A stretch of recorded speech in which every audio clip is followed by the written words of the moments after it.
Hey, Heights Church friends, it's great to see you again. My name is Lesa Johnson. I'm going to continue our current devotional thread, Risky Faith. Hebrews 11:1 says, "Now faith is confidence in what we hope for and assurance about what we do not see.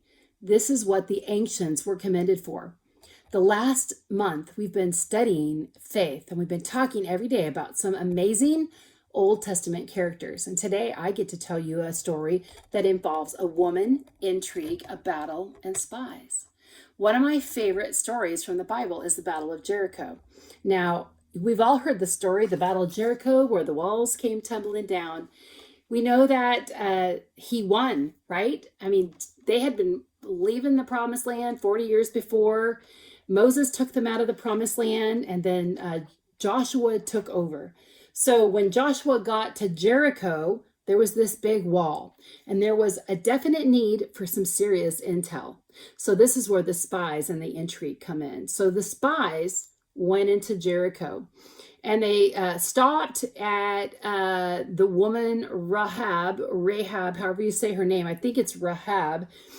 They stopped at her inn. She was quite the entrepreneur. And in those days, I think she, out of necessity, probably ran the inn, and she was also known as a harlot. So she lived inside the walls that were run and led by the king of that city, and they were the enemy of the Israelites. She was a Canaanite woman. So Rahab got visited by these two spies that were coming in, forward-seeking, looking for intel about the perimeter and assessing the situation to go report back to Joshua for the battle. So one of the lessons that comes from this, just from the very beginning, is that help comes from unlikely places. So these two spies who are coming from the Israelites come in, and while they're there visiting Rahab, the knock, knock, knock on the door came in, and the king of Jericho's people, the police basically, came in and said, "Hey, we know you're holding out. You have these two dudes. We've heard that they're here." And she said, well, basically, not basically, the truth is she told a lie. She said, "No, they're not here."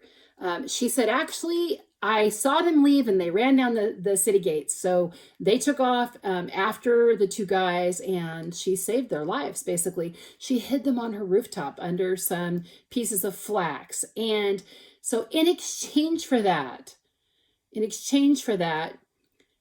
because she demonstrated that she knew that the Israelites' God was the true God, and because she admitted that and shared that with them, they gave her favor. And they told her that after they left, that if she would put down these red ropes, basically the symbol of red, that she would be spared in the upcoming battle.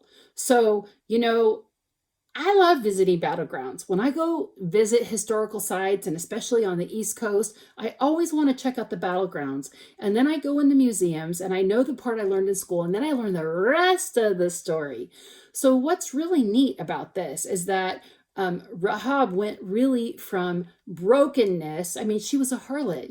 She was Lady of the Night. That wasn't a good profession, and that was living in sin.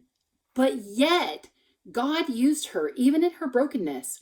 And I think that is the ultimate part of this devotional. As I've studied this, and I've read in Hebrews, and I've read in Joshua this story, what keeps coming back to me is that God uses ordinary people, even if they're in the deep of the heart of their mess, when they submit themselves to God and his will and his calling. So the way this story ended is basically they were protected by a Canaanite woman, a woman who lived inside the walls. And after they marched around the city and the walls came down, her home was protected because her home had the mark that they told her to leave. And then going forward, she actually even found even more favor. I think, obviously she was saved. She had quite the testimony. She, a Canaanite woman, married into the lineage of David. And, that made her one of Jesus's relatives because Jesus came from the lineage of David. So risky trust. Just know this: if God has said it, God will bring it to pass. If you're struggling today with faith and questioning your faith, don't do it. Think about this. Go back and read these stories. It's so good. He uses innkeepers. He uses prostitutes. He uses ordinary people. He uses people like you. And he uses people like me. Thank God. Have a wonderful day. I'll see you at church.